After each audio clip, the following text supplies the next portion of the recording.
nampotondrainy lalao arivelo no mpifaninana fahavalo ambin'ny folo ary fahatelo tamin'ireo vehivavy latsaka amin'ny fifidianana ho filoham-pirenena.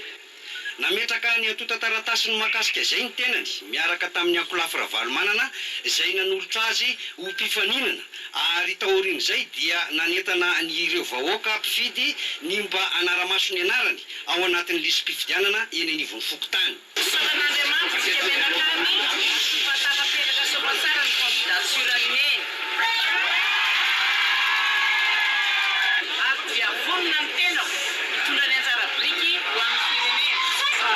Misy adidy ho antsika vahoaka koa manentana ny rehetra mba soratra anarana ary izay efa soratra dia mba hanamarina any amin'ny Fokontany misy azy tsiraray avy mba azahoantsika manefa ny adidy tsara ho an'ny firenentsika. Tsy nanao fanambarana politika toy ny mahazatra fa noho ny hafa no nahitana ny lalao Ravalomanana saingy anova marina ny tantaran'i Madagasikara indray manomboka izao hoy ireo nanotrona azy.